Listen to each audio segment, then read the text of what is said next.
Hello dear friends, आप सभी का वेलकम है आपके अपने यूट्यूब चैनल तनु क्लासेस 8 को में। दोस्तों आज की सीरीज में हम लोग शुरू करने वाले हैं क्लास 12 हिस्ट्री यानी कि इतिहास का 14 चैप्टर जिसका नाम है विभाजन को समझना। उसी का दोस्तों आज की सीरीज में हम लोग फुल चैप्टर एक्सप्लेनेशन को करेंगे।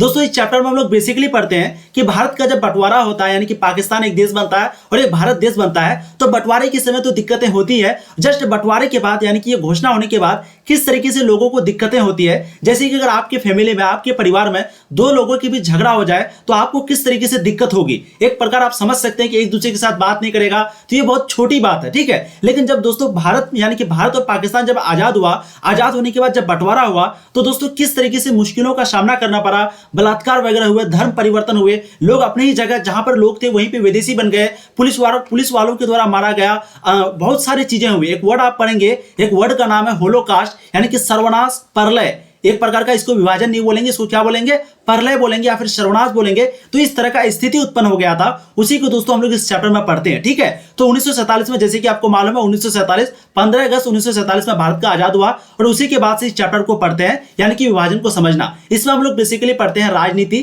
की क्या क्या राजनीति वहां पर चलती है, स्मृति और क्या क्या हम लोग अनुभव लेंगे, इसी के बारे में बेसिकली इस चैप्टर में पढ़ते हैं। तो हम लोग क्या करेंगे कि पॉइंट आपको पूरा थ्योरी को पढ़ाएंगे, बस मेरी बातों को आप प्लीज ध्यान से सुनिएगा और जो जो इंपॉर्टेंट पॉइंट हम बोलेंगे उसको प्लीज नोट कीजिएगा, तभी ये वीडियो देखने का आपको फायदा होगा, ठीक है। इसके बाद फिर इस चैप्टर का हम लोग इंपॉर्टेंट जो भी क्वेश्चन आंसर बनेगा उसको कर लेंगे। तो चलिए चैप्टर को शुरू करते हैं। सबसे पहला पॉइंट है आपका सांप्रदायिकता। सांप्रदायिकता क्या होता है पहले आप समझिए। कम्युनलिज्म इंग्लिश में उसको बोलते हैं। ये ऐसी स्थिति या फिर ये ऐसी राजनीति है जो धार्मिक समुदायों के बीच वाद विवाद, विरोध, झगड़े पैदा करती है। और बेसिकली जो बंटवारे का कारण था, सबसे बड़ा रीजन था धार्मिक प्रॉब्लम। क्योंकि आपको मालूम होगा, आपने पहले के चैप्टर में पढ़ा है कि मुस्लिम लीग जो है वो चाहता था कि एक ऐसा राष्ट्र हो जहां पर सिर्फ मुस्लिम हो, मुस्लिम लीग, ठीक। तो इसलिए उन्होंने पाकिस्तान का डिमांड किया। पाकिस्तान का नाम किसने दिया था? चौधरी रहमत अली ने, ठीक है। तो सांप्रदायिकता यह एक ऐसी राजनीति है जो धार्मिक समुदायों के बीच वाद विवाद, विरोध, झगड़े पैदा करती है। ऐसी राजनीति धार्मिक पहचान को बुनियादी तथा अटल मानती है।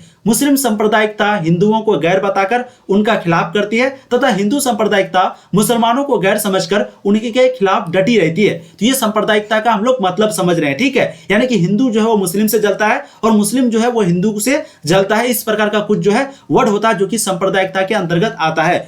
किसी भी बहुधार्मिक देश में धार्मिक राष्ट्रवाद शब्दों का अर्थ भी सांप्रदायिकता के करीब करीब हो सकता है। यानी कि अगर कोई भी राष्ट्र में धार्मिक राष्ट्रवाद है, यानी कि मान लेते जैसे कि आप अक्सर सुनते होंगे मुस्लिम राष्ट्र, यानी कि वहां पर मुस्लिम का कानून चलता है, तो दोस्तों वो मतलब क्या हो गया, एक प्रकार का धार्मिक राष्ट्र हुआ। तो उसको भी एक प्रकार का हम लोग कह सकते हैं कि वहां पर सांप्रदायिकता है, ठीक है। तो बहुधार्मिक देश का अर्थ है बहुत से धर्मों वाला देश। बहुधार्मिक का मतलब क्या हो गया, बहुत से धर्मों वाला देश। तथा धार्मिक राष्ट्रवाद का मतलब हो गया एक धर्म, मतलब धर्म से लगाव से है, ठीक है। तो आपको चीजें समझ में आ गई।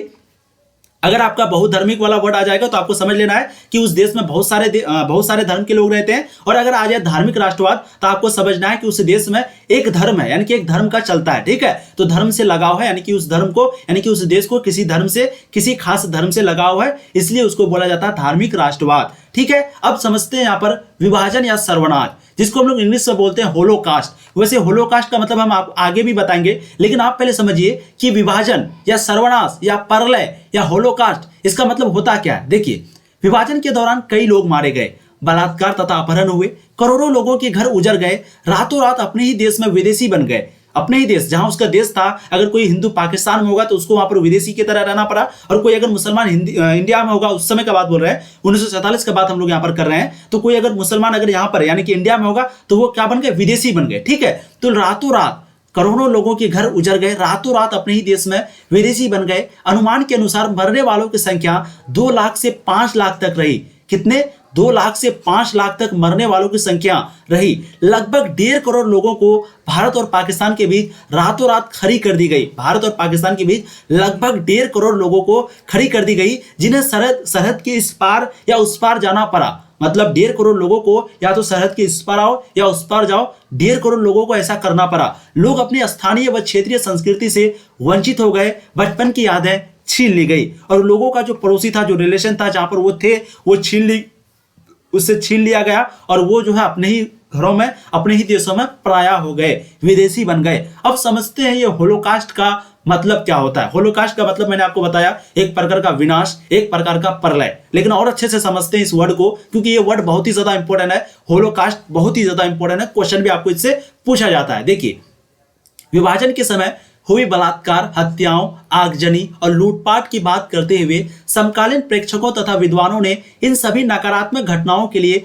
होलोकास्ट शब्द का प्रयोग किया, जिसका अर्थ होता है सर्वनाश या परलय। समझ में आ गया होलोकास्ट किसके लिए प्रयोग किया गया, यानी कि जो बलात्कार हुआ था, जो उसमें हत्या हुआ था, जो अपहरण हुआ था, जो आगजनी हुआ था, जो लूटपाट हुआ था, तो उसी की वजह से इस वर्ड का प्रयोग किया गया कि सर्वनाश हो गया, परलय हो गया, यानी कि होलोकास्ट हो गया। किसके द्वारा प्रयोग किया गया था, तो एक प्रकार का समझ सकते हैं प्रेक्षक के द्वारा, यानी कि जो इस चीज का जांच पड़ताल कर रहे थे। ठीक है, पाकिस्तान तथा भारत के बीच की सीमा औपचारिक आजादी के 2 दिन बाद तक भी अधिकृत रूप से तय नहीं हुई थी, यानी कि आजादी होने के बाद भी भारत और पाकिस्तान का जो सीमा है अभी वो उस समय निश्चित नहीं हुआ था। कब तक, 2 दिन बाद तक भी। ठीक है, अब समझते हैं रूढ़ छवियों, जिसको हम लोग इंग्लिश में बोलते हैं स्टीरियोटाइप्स। क्या बोलते हैं, स्टीरियोटाइप्स, यानी कि रूढ़ छवियों की ताकत। पाकिस्तान में भारत से नफरत करने वाले तथा भारत में पाकिस्तान से नफरत करने वाले दोनों ही देश विभाजन के लिए जिम्मेदार है।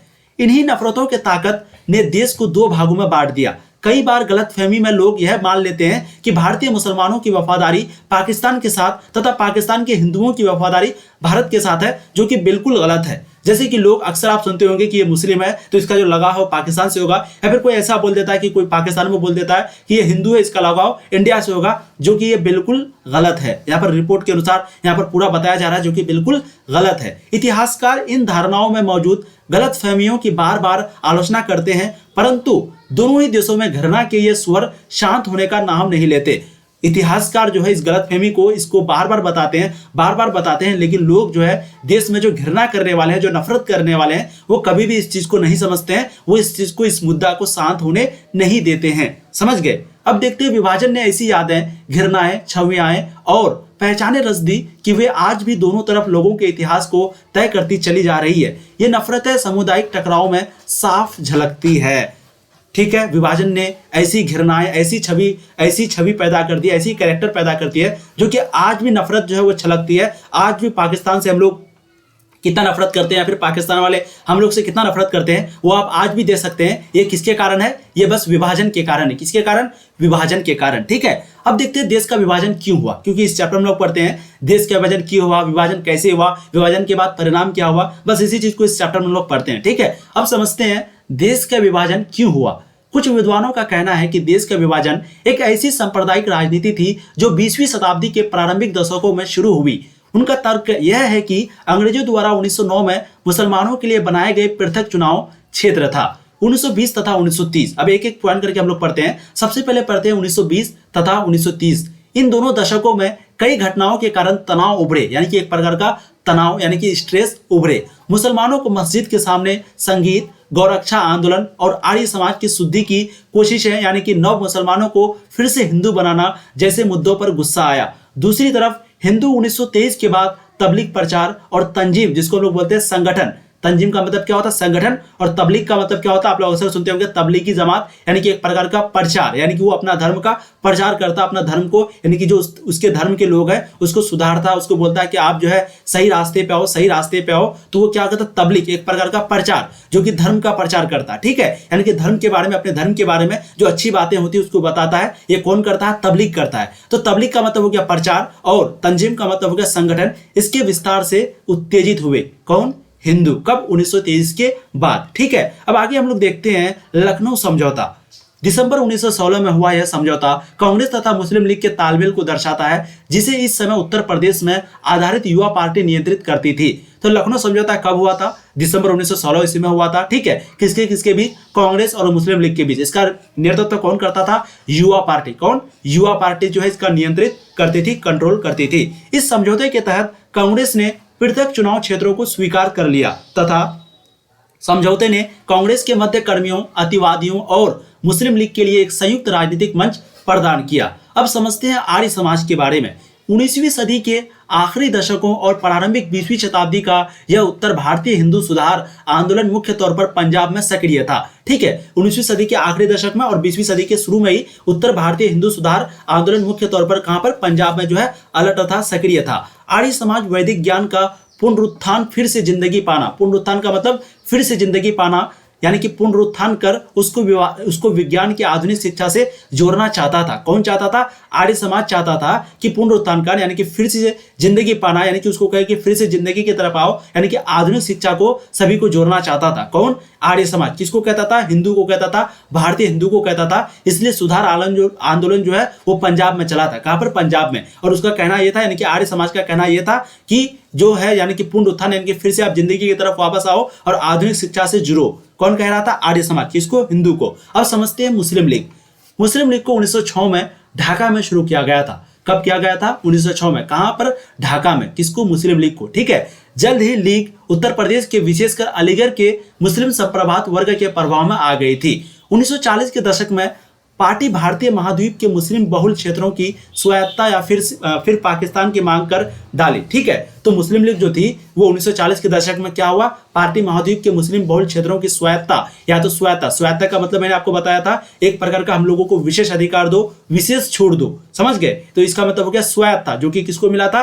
कश्मीर को मिला था। और चीन जो है वो तिब्बत को ये स्वायत्तता देना चाहता था। समझ गए? जब चीन जो है तिब्बत को जब कब्जा किया था, तो ये स्वायत्तता का मतलब हो गया एक प्रकार का विशेष छूट या फिर एक प्रकार का विशेष अधिकार। ठीक है। तो मुस्लिम लीग क्या चाहता था कि बहुल क्षेत्रों को, यानी कि मुस्लिम बहुल क्षेत्रों को जहां पर मुस्लिम आबादी ज्यादा है वहां पर स्वायत्तता या फिर पाकिस्तान की मांग कर डाली, यानी कि या तो स्वायत्तता दो या फिर पाकिस्तान दो। समझ गए? यानी कि पाकिस्तान एक अलग देश। ठीक। हिंदू महासभा की स्थापना 1915 में हुई। हिंदू महासागर यानी कि हिंदू महासभा की जो स्थापना है वो कब हुई थी? 1915 ईस्वी में हुई थी। यह एक हिंदू पार्टी थी जो लगभग उत्तर भारत तक सीमित रही। यह एक हिंदू पार्टी थी जो कि लगभग उत्तर भारत तक सीमित रही। यह पार्टी हिंदुओं के बीच जाति तथा संप्रदाय के फर्कों को समाप्त कर हिंदू समाज में एकता पैदा करने की प्रयास करती थी। जैसे कि आप जानते हैं हिंदू में खास करके बहुत सारे जाति आते हैं। ठीक है। तो ये चाहते थे, यानी कि ये पार्टी जो एक पार्टी बनी थी हिंदू महासभा की जो स्थापना हुई थी 1915 में, बस इसका एक उद्देश्य था कि सभी हिंदू, यानी कि जितने भी हिंदू समाज है वो एक हो जाए, एकता हो जाए, और उसी को एक करने के लिए प्रयास करते थे।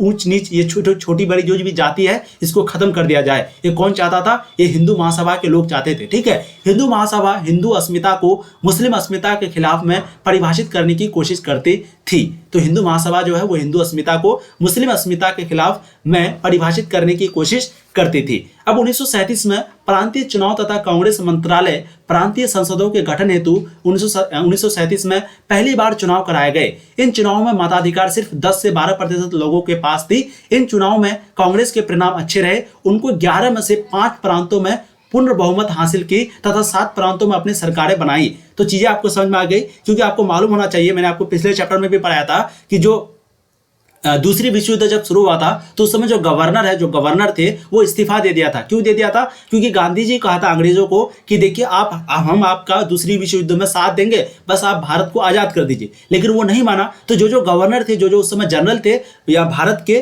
तो वो क्या करते? इस्तीफा दे दिया। तो ये इस्तीफा देने से पहले वो कब दिया था? 1939 में। उससे पहले यानी कि 1937 में उसको क्या बनाया गया था? उसको कांग्रेस मंत्रालय प्रांतीय संसदों का गठन हुआ। और 1937 में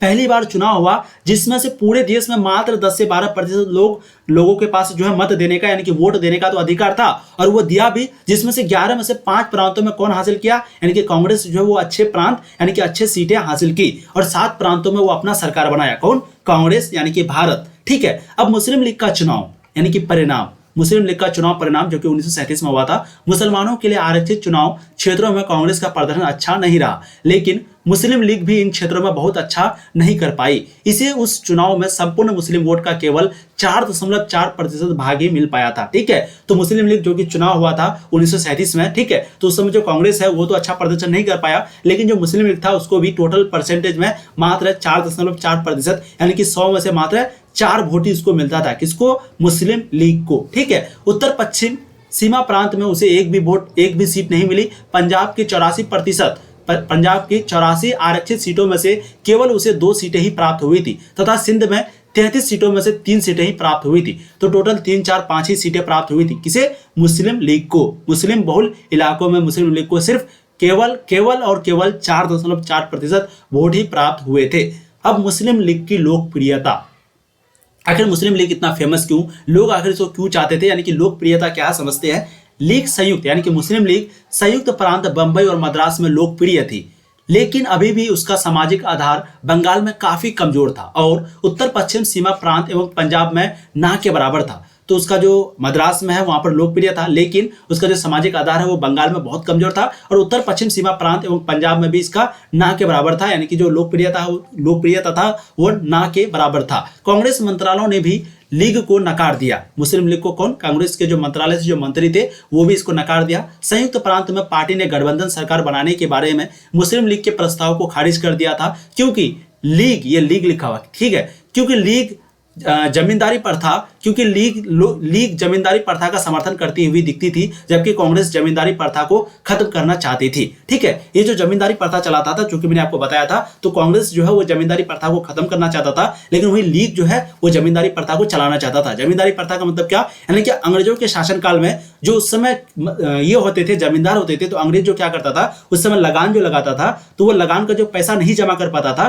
तो उससे जमीन ले लिया जाता था। ठीक है, उससे जमीन ले लिया जाता था कि देखिए आप पैसा नहीं जमा कर पाए, बस आप जमीन दे दीजिए, नीलाम कर दिया, उसका जमीन को ले लिया और वो जमीन को लेकर के अंग्रेज जो है वो जमींदारों को दे देता था। ठीक है, तो ये था जमींदारी प्रथा जिसको कांग्रेस खत्म करना चाहता था और मुस्लिम लीग जो है कहीं ना कहीं उस चीज का समर्थन करता था। ठीक है, तो आगे देखते हैं 1937 में मौलाना आजाद ने यह प्रश्न उठाया था कि कांग्रेस के सदस्यों को लीग में शामिल होने की छूट नहीं है, लेकिन अगर कांग्रेस के सदस्य हिंदू महासभा में शामिल होना चाहते हैं तो वह शामिल हो सकते हैं। तो 1937 में मौलाना आजाद ने, कब? 1937 में मौलाना आजाद यह प्रश्न उठाया था कि कांग्रेस के सदस्यों को लीग में शामिल होने की छूट नहीं है, यानी कि कांग्रेस का जो सदस्य है वो मुस्लिम लीग में शामिल नहीं हो सकता, उसको कोई भी छूट नहीं है, लेकिन अगर कांग्रेस का सदस्य हिंदू महासभा में शामिल होना चाहता है तो वह शामिल हो सकता है। कहां पर? हिंदू महासभा में। ठीक है, ये चीज वो कहना चाहता था। कौन? मौलाना अबुल कलाम आजाद। अब 1938 कांग्रेस वर्किंग कमेटी।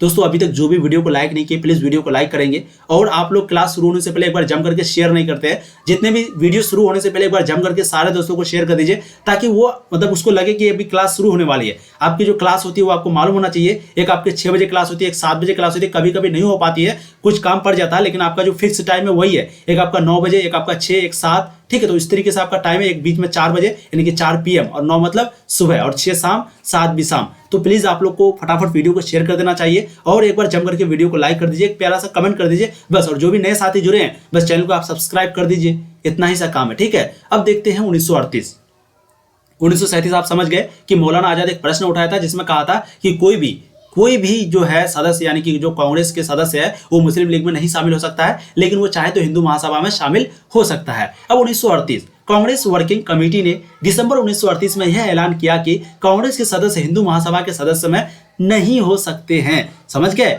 1937 में तो मौलाना आजाद ये प्रश्न उठाया कि कोई नहीं हो सकता कांग्रेस के सदस्य, और 1938 में कांग्रेस वर्किंग कमेटी ने दिसंबर 1938 में यह ऐलान किया कि कांग्रेस के सदस्य हिंदू महासभा के सदस्य नहीं हो सकते। यही वह समय था जब RSS की ताकतें बढ़ती जा रही थी, और RSS नागपुर से बढ़ते हुए संयुक्त प्रांत, पंजाब और देश के अन्य भागों में फैला था। बस यही 1938 का ये समय था। ठीक है, अब 1940 में देखते हैं। 1940 तक RSS के पास हिंदू राष्ट्रवाद की विचारधारा के प्रति समर्पित तथा अत्यंत अनुशासित 1 लाख से अधिक कार्यकर्ता थे। उनका विश्वास था कि भारत केवल हिंदुओं का देश है। ये RSS का मकसद क्या था? इसका ये क्या था कि ये चाहते थे, ये RSS वाले जो भी हैं, ठीक है, तो वो अभी भी संविधान को जो है पूर्ण रूप से नहीं मानते, वो झंडा वगैरह नहीं फहराते, बहुत सारे फैलाते लेकिन बहुत सारे नहीं फैलाते। तो ये शुरू से ही इसका नीति वैसा है, आजादी से पहले। ठीक है, ये उस समय भी कहते थे जो भारत है वो हिंदुओं का देश है, वो उस समय भी कहते थे। तो 1940 तक RSS के पास जो है हिंदू राष्ट्रवाद की विचारधारा के प्रति समर्पित तथा अत्यंत अनुशासित 1 लाख से अधिक कार्यकर्ता था, और उनका विश्वास था कि भारत केवल हिंदुओं का देश है। किसका? RSS का। अब यूनियनिस्ट पार्टी, यह पार्टी पंजाब में हिंदू, मुस्लिम तथा सिख भूस्वामियों के हितों का प्रतिनिधित्व करने वाली राजनीतिक पार्टी थी। यह पार्टी 1923 से लेकर के 47 के बीच काफी ताकतवर थी। ठीक है, तो ये यूनियनिस्ट पार्टी जो है इसमें मुस्लिम, हिंदू और सिख, ये तीनों यानी कि भूस्वामियों के हितों यानी कि तीनों का प्रतिनिधित्व तो था, तीनों इस पार्टी में थे, और ये 1923 से लेकर के 47 के बीच बहुत ज्यादा ताकतवर पार्टी थी। कौन? Unionist party. अब समझते हैं पाकिस्तान का नाम। अगर पाकिस्तान का नाम कैसे पड़ा, उसका फुल फॉर्म क्या होता है, उसका मतलब क्या होता है, इस चीज को समझिए। देखिए, पाकिस्तान अथवा पाक-अस्तान बहुत ही इंपॉर्टेंट पॉइंट है, ये नॉलेज के तौर पर बहुत अच्छा है, हो सके तो आप लोग स्क्रीनशॉट जरूर ले लीजिए। ठीक है, पाकिस्तान अथवा पाक-अस्तान, समझिए पॉइंट को आप लोग पहले। तो पाकिस्तान मतलब हो गया पाक-अस्तान, पंजाब, अफगान, कश्मीर, सिंध और बलूचिस्तान, ठीक है, तो ये किसका फुल फॉर्म हुआ, ये पाकिस्तान का फुल फॉर्म हुआ। तो यहाँ पर अगर ध्यान से देखेंगे तो पाक, पंजाब और अस्तान यानी कि कश्मीर सिंध, ये फुल फॉर्म आपको निकालना होगा। ठीक है, तो पाकिस्तान का आप लोग फुल फॉर्म आराम से निकाल सकते हैं। इसका फुल फॉर्म होता है पंजाब, अफगान, कश्मीर, सिंध और बलूचिस्तान। पाकिस्तान नाम कैम्ब्रिज यूनिवर्सिटी के एक पंजाबी मुसलमान छात्र जिसका नाम था चौधरी रहमत अली, वो 1933 से लेकर के 35 में लिखित रूप से 2 पर्चों में गढ़ा। रहमत अली इस नई इकाई के लिए अलग राष्ट्रीय हैसियत चाहता था। 1930 के दशक में किसी ने रहमत अली की बातों को गंभीरता से नहीं लिया था। तो समझ रहे हैं, ये बात यानी कि आज़ादी होने से भी बहुत पहले 1933-1935 में ये बात उठ गई थी कि पाकिस्तान नाम का एक अलग देश होगा। ठीक, कौन, ये जो है कैम्ब्रिज यूनिवर्सिटी का एक विद्यार्थी था जिसका नाम था, एक पंजाबी मुसलमान था जिसका नाम था चौधरी रहमत अली। ठीक है, 1933 से लेकर के 35 में लिखित रूप से 2 पर्चों में ये चीज को उसने लिखा था। ठीक है, और नई राष्ट्रीय हैसियत चाहता था, यानी कि नई राष्ट्र को चाहता था, लेकिन उस समय जो है इसकी बात को कोई भी नहीं माना था। यहां तक कि मुस्लिम लीग और अन्य मुस्लिम नेताओं ने भी रहमत अली की इस विचार को सिर्फ एक छात्र का स्वप्न, यानी कि ये स्टूडेंट है, इसका एक सपना है, बस उसी का सपना सोच करके उसको खारिज कर दिया, उसको नहीं माना था। समझ गए, तो पाकिस्तान का नाम का आप समझ गए, पाकिस्तान, और फुल फॉर्म आप लोगों ने देखा। उसके बाद अब देखिए कौन इसका ये नाम को लेके आया था, चौधरी रहमत अली। क्वेश्चन आपको पूछा जाता है इसके बारे में। ठीक है, अब आगे देखते हैं हम लोग पाकिस्तान का प्रस्ताव।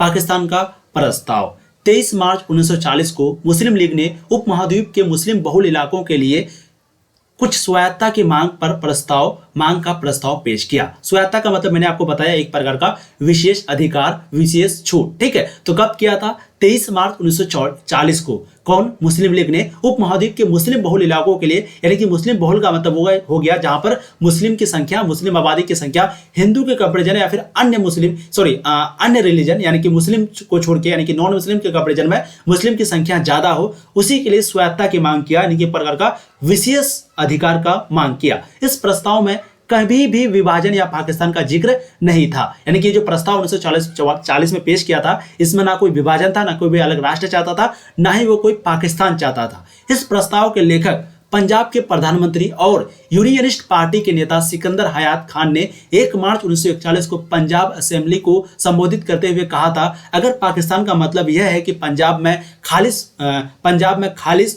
मुस्लिम राज कायम होने वाला हो, खालिस्तान पाकिस्तान आप लोग सुनते होंगे। ठीक है, तो खालिस और मुस्लिम ये दोनों अलग अलग समुदाय हैं। तो अगर आप पाकिस्तान का मतलब यह है कि पंजाब में खालिस मुस्लिम राज कायम होने वाला है, तो मेरा उससे कोई संबंध नहीं है। ये कौन कहा? इस प्रस्ताव के लेखक जो कि पंजाब के प्रधानमंत्री और यूनियनिस्ट पार्टी के नेता सिकंदर हयात खान थे, वो 1 मार्च 1941 को पंजाब की असेंबली को संबोधित करते हुए ये चीज को कहा था। ठीक है, तो किसने कहा था पूछा जाता है, क्या कहा था पूछा जाता है। अगर आप कहेंगे कि पंजाब का यानी कि पाकिस्तान का मतलब अगर यह है कि खालिस और मुस्लिम राज कायम हो, तो ये मेरे इस चीज को बिल्कुल भी मना करते थे। ठीक है, कौन मना करते थे भाई, अभी मैंने आपको बताया। इस प्रस्ताव में, यानी कि इस प्रस्ताव के लेखक जो कि पंजाब के प्रधानमंत्री और यूनियनिस्ट पार्टी के नेता थे सिकंदर हयात खान। क्या नाम था? सिकंदर हयात खान। कब? 1 मार्च 1941 को ये बात कही थी। ठीक है, अब आगे देखते हैं विभाजन का अचानक विभाजन हो जाना। पाकिस्तान की मांग को लेकर लीग की राय, यानी कि मुस्लिम लीग की राय जो है वो स्पष्ट नहीं थी। वो पाकिस्तान को चाहता ही था या नहीं चाहता था, इस चीज को वो खुद क्लियर नहीं थे। उपमहाद्वीप के मुस्लिम बहुल इलाकों के लिए सीमित स्वायत्ता की मांग से विभाजन होने के बीच बहुत कम समय में सिर्फ 7 साल रहा। ठीक है, तो मुस्लिम बहुल इलाकों के लिए जो वो मांगते थे, एक प्रकार का स्वायत्ता मांगता था, तो मांग से विभाजन होने के बीच, यानी कि जब वो मांगा और जब विभाजन हुआ, विभाजन कब हुआ था? 1947 में, मांगा लगभग 41 में। ठीक है, या फिर 40 में, 40 और 41 के बीच में ही हुआ था। तो लगभग सिर्फ कितना? 7 साल रहा। किसी को कुछ मालूम नहीं था कि पाकिस्तान का गठन का मतलब क्या होगा और उससे भविष्य में लोगों की जिंदगी किस तरह तय होगी। किसी को भी इस चीज का बिल्कुल भी भनक नहीं था कि अगर विभाजन हो जाएगा तो क्या होगा, बंटवारे के बाद क्या होगा, क्या बंटवारा होगा ही, इस चीज का बिल्कुल भी किसी के दिमाग में कोई भी पॉइंट नहीं था। ठीक है, 1947 में अपने मूल क्षेत्र छोड़कर नई जगह जाने वालों में से बहुत को यह लगता था कि जैसी ही शांति बहाल होगी वे लौट आएंगे, पर ऐसा नहीं हुआ। तो बहुत सारे लोग ऐसे थे जो ये सोचते थे कि जैसी शांति बहाल होगी फिर वो वापस आ जाएंगे, लेकिन ऐसा तो हुआ नहीं। शुरुआत में मुस्लिम नेताओं ने भी एक संप्रभु राज्य के रूप में पाकिस्तान की मांग खास संजीदगी से नहीं उठाई थी, यानी कि शुरुआत में कोई जोर शोर से वो पाकिस्तान का मांग नहीं उठाया था। शुरुआत में शायद खुद अली जिन्ना भी पाकिस्तान की सोच को एक पेंटरे के तौर पर इस्तेमाल कर रहे थे, जिसका वे सरकार द्वारा कांग्रेस को मिलने वाली रियायतों पर रोक लगाने तथा मुसलमानों के लिए और रियायतें हासिल करने के लिए इस्तेमाल कर सकते थे। तो पाकिस्तान का जो सोच है उस समय जो अली जिन्ना थे वो भी इस चीज को ज्यादा बड़ा नहीं समझते थे, बस वो उसका सोच ये था कि हम लोग ये बोलेंगे तो कांग्रेस जो है वो रियायत देगा, एक प्रकार का छूट देगा और मुस्लिम बहुल इलाका है उसको एक प्रकार का स्वायत्ता मिलेगा। बस इसी चीज को दिमाग में बसाकर ये चीज को बोलता था, वो नहीं चाहता था या फिर उसके दिमाग में उतना भी बड़ा नहीं था कि शायद ये होगा ही। समझ गए। अब आगे देखते हैं, राष्ट्रवादी मुसलमानों का एक बड़ा समूह कांग्रेस का समर्थन करता था। राष्ट्रवादी मुसलमानों का एक बड़ा समूह जो कि कांग्रेस का समर्थन करता था तथा इन वार्ताओं में प्रतिनिधि मंडल का नेतृत्व मौलाना आजाद कर रहे थे। ठीक है। और मुसलमानों का जो एक समूह था इसका प्रतिनिधि मंडल कौन कर रहा था, नेतृत्व कौन कर रहा था उसके प्रतिनिधि मंडल का, मौलाना अबुल कलाम आजाद। अब समझते हैं मौलाना अबुल कलाम आजाद, वो अब्दुल कलाम आजाद है, ये मौलाना अबुल कलाम आजाद, अबुल आजाद, हाँ मौलाना आजाद, जो भी चलिए मौलाना अबुल कलाम आजाद ही नाम है। ठीक है। अब देखते हैं यूनियनिस्ट। पश्चिम पंजाब में यूनियनिस्ट पार्टी के सदस्य अधिकतर मुसलमान थे। अंग्रेज यूनियनिस्टों को नाराज नहीं करना चाहते थे क्योंकि पंजाब सरकार में यूनियनिस्ट का भी दबदबा था। कोई भी अगर फालतू चैटिंग करते हैं प्लीज चैटिंग वगैरह बिल्कुल भी ना करें, आप अच्छे से मेरी बातों को ध्यान से सुने। ये आप एग्जाम में जब भी आपका क्वेश्चन आएगा तो आप आराम से आंसर दे सकते हैं। ठीक है। आपको कहानी जो है पूरा याद रहेगा, कोई भी बड़ी कहानी नहीं है। ठीक है। बस थोड़ा सा आपको डेट वगैरह बस याद रखना है, दिमाग में थोड़ा सा रखना है और ये कहानी आपको पूरा याद रहेगा। चलिए हम लोग चैप्टर को और बस थोड़ा सा पढ़ करके समाप्त कर देंगे। कैबिनेट मिशन, विभाजन का एक संभावित विकल्प, बस थोड़ा सा और आप समझ जाइए। उसके बाद फिर एक और पार्ट बनेगा इसका, उसका दूसरे पार्ट में आपका चैप्टर समाप्त हो जाएगा। तो यूनियनिस्ट मतलब पश्चिम पंजाब में यूनियनिस्ट पार्टी के सदस्य अधिकतर मुसलमान था। ठीक है। अंग्रेज यूनियनिस्टों को नाराज नहीं करना चाहते थे क्योंकि पंजाब सरकार में यूनियनिस्ट का ही दबदबा था। 1946 का प्रांतीय चुनाव, इस चुनाव में सामान्य सीटों पर कांग्रेस को एक तरफा सफलता प्राप्त हुई। इस चुनाव में जो कांग्रेस थी उसको एक तरफा सीटें प्राप्त हुई। लगभग 91.3% गैर मुस्लिम वोट कांग्रेस को मिला। मुस्लिम लीग मध्य प्रांत में सभी 30 आरक्षित सीटें जीती तथा मुस्लिम वोटों में से 86% वोट जो है उनके उम्मीदवारों को मिले। सभी प्रांतों की कुल 509 आरक्षित सीटों में से 442 सीटें जो है वो मुस्लिम लीग जीती। अब मुस्लिम लीग भारत के मुसलमानों की एकमात्र प्रवक्ता होने का दावा कर सकती थी। समझ गए। यानी कि 509 आरक्षित सीटों में से 442 सीटें जो है मुस्लिम लीग जीता। अब वो कह सकता था कि मुस्लिम लीग जो है भारत के मुसलमानों के एकमात्र प्रवक्ता है, इस चीज का वो दावा कर सकता था कि एक हम ही है इसका एक प्रकार का समझ सकते हैं राजा। ठीक है। मुस्लिम लीग का। अब यहाँ पर आगे देखेंगे तो 1946 के प्रांतीय चुनाव में आबादी के केवल 10 से 12% तबके को ही प्रांतीय चुनाव में वोट डालने का अधिकार था। यानी कि मत देने का जो अधिकार कितना था, मात्र 10 से 12%। कब? 1946 ईस्वी में। केंद्रीय असेंबली के चुनाव में केवल 1% लोगों को ही मताधिकार मिला था। केवल 1% लोगों को ही मताधिकार मिला था। कहां पर? केंद्रीय असेंबली में। अब विभाजन का विभाजन का एक संभावित विकल्प। अच्छा, चैप्टर को हम लोग पार्ट 2 कहां से बनाएंगे? 3 सदस्यीय प्रतिनिधिमंडल कैबिनेट कमीशन, यहां से हम लोग पार्ट 2 बनाएंगे। 1 सेकेंड, एक काम हम लोग करते हैं, चैप्टर को ना यहीं पे हम लोग समाप्त कर देते हैं। ठीक है। पार्ट 1 को यहीं पे समाप्त कर देते हैं क्योंकि पार्ट 2 में बस थोड़ा सा ही बचेगा, फिर पता चला पार्ट 1 को पूरा बना देंगे, पार्ट 2 छोटा बन जाएगा।